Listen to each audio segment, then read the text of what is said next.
Hello everyone. It's James again. And today, I want to talk about how a narcissist sleeps. And the reason for talking about this is, there are these little tells that if you are in a situation that you suspect you might be with a narcissist, will nudge you to think about your situation seriously and start looking for the exit door if you can.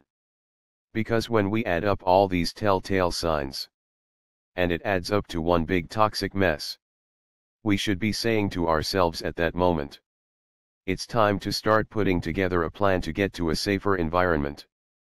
So with that being said, how does a narcissist sleep? They oftentimes, not always, but oftentimes sleep like a computer just shutting off. It's the weirdest thing. Now we've talked about how we as narcissistic abuse survivors oftentimes feel run down and tired. And how we can just fall asleep at the drop of a hat. Almost like someone just turned the off switch. And we can barely keep our eyes open. And before you know it, it's lights out. But with all this being said, there's still some emotion behind even our sleep. And how we get from point A to point B. With the narcissist it's different. First off, it seems that narcissistic supply soothes them. And allows them to enjoy a peaceful sleep. Which is one of the many reasons why they fight with you in the middle of the night.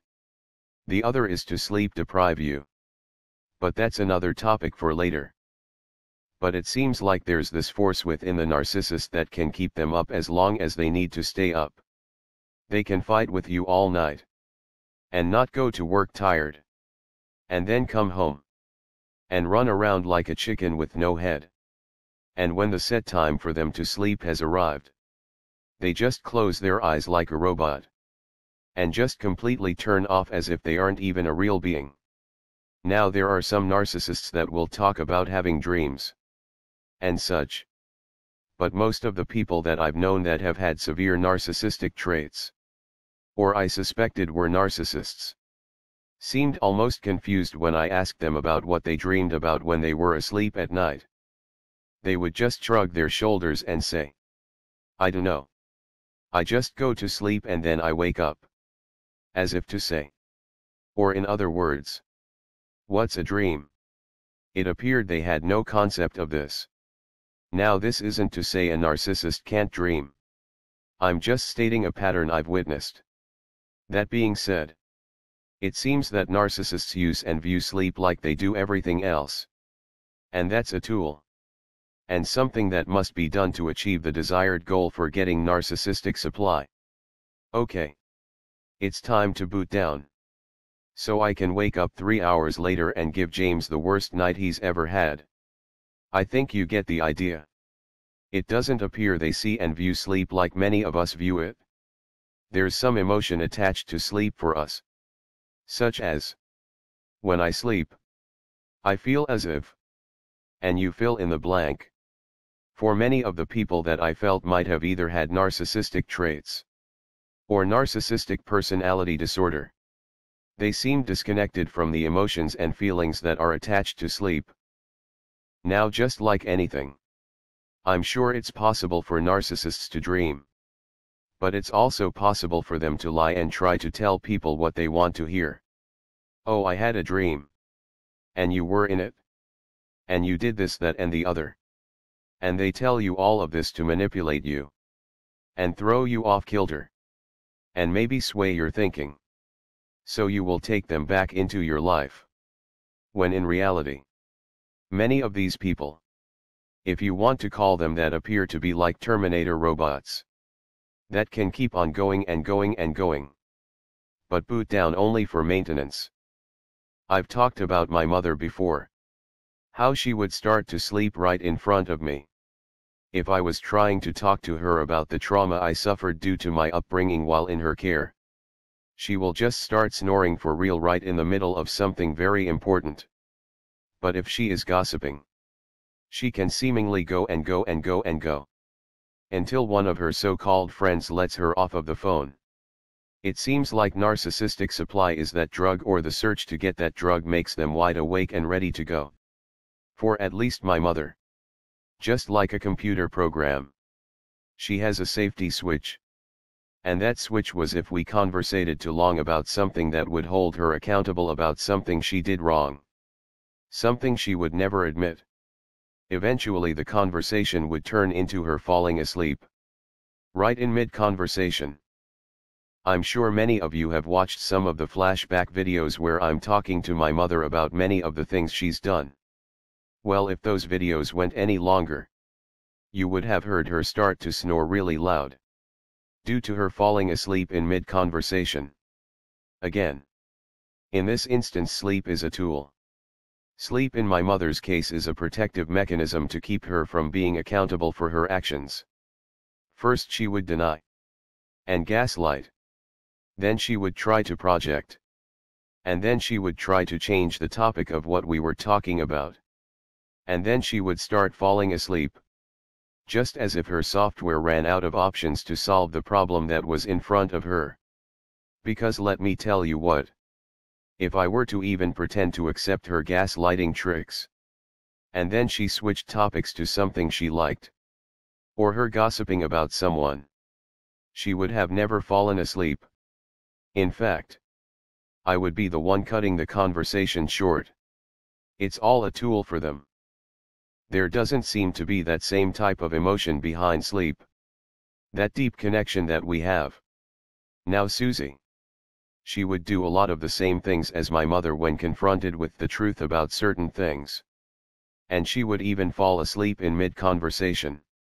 Which, to be honest with you, when I noticed this, and then started to learn about narcissism, I realized there was a connection between my mother's behavior and Susie's. However, the main difference is, Susie was constantly on the warpath, waking me up at 3 in the morning just to fight. My mother, growing up, would light the fire under my golden child brother. So he would fight with me at 3 in the morning as a child. So he was doing her dirty work for her. That being said, it seemed after a long fight with Susie, where I was so worn out, and I would go to work feeling like I just had been through hell.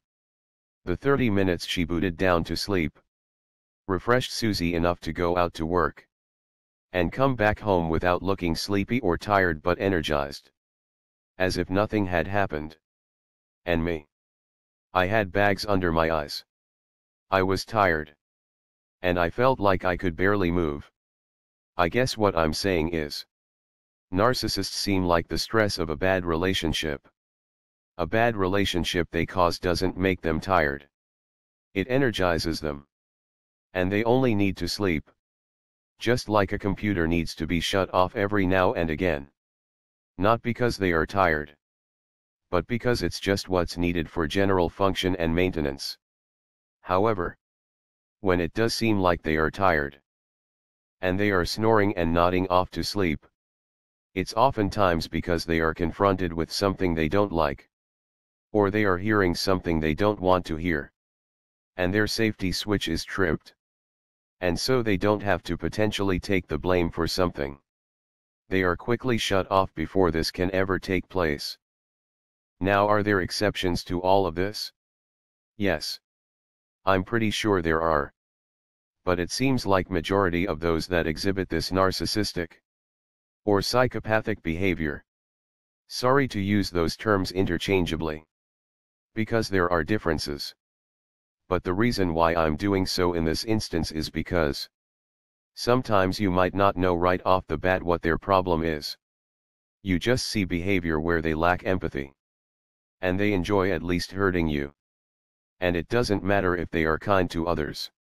That's all a smokescreen so they can abuse you and not be held accountable. Which again is another topic. But I'm curious. What have you experienced with your narcissist? Or others you feel like have this problem? And here's why it's important to share this information and tell your story. I will bet you there's someone right now on the fence about if the person they are dealing with is dangerous. And you would be amazed. Sometimes noticing something as simple as sleeping patterns is enough to draw parallels and see similarities. So much so, it allows you to clearly look at the big stuff and say, oh no, There's a big problem here. And I think it's time I start working on a plan to get out of this mess. Like I mentioned before, when I was learning about narcissistic abuse, and started seeing these traits in Susie and my mother. Right when Susie started to shut off like a computer in mid-conversation just like my mother would do, I was like, okay. This is not just a coincidence. There's something here that is related regarding their behavior. And their ways they both share. And then it all started to add up. I started looking at the bigger things more seriously. So much so, I did realize this was a big problem. A problem I would never be able to fix within them. But only a problem I could fix within myself. And I'm sure there's many people out there right now going through hell. But they aren't sure if it's really hell or not. Because they've been gaslit so darn bad. But sometimes all it takes is a déjà vu for them to see there's something wrong with the program and make the changes they need to make to their life, so they can get to safety. So what is your experience? Have you noticed the same thing I've noticed? I'm curious to know. Also, please don't forget to subscribe if you haven't already. And if you have, I do thank you. You know, I'm very serious about this goal to get to 200,000 subscribers and beyond. The reason is, there are so many things I want to do with this channel and other platforms to bring awareness to this problem. But there is only so much time in a day. But when a channel is reaching more viewers, choices can be made. And a lot of those choices revolve around time. More time that can be devoted to this. And using other platforms to raise awareness. Because I truly think the second biggest gaslight is narcissistic abuse happens to a small amount of people. The first one is the devil doesn't exist. But hey, I think these two go hand in hand. And though I wish it wasn't the case that so many people have been abused, and are suffering the effects of this abuse in silence, I do think it's a real fact. Look. Narcissistic abuse survivors are swept under the rug to never be heard from again. That's what used to happen. But the more this information is shared, you hear more people telling their stories to the point you realize this is global. Everyone is dealing with this same toxic Jezebel spirit. No matter the language they speak or the country they are from. The same exact tactics are used. The same things are said. And the same things are done. As was done to us. To cause these people great harm. And that's all the proof I need to know this problem is way bigger than what is being reported. First they report that narcissistic abuse only affects a small amount of people. Lie. Then they say more men have it than women. Lie.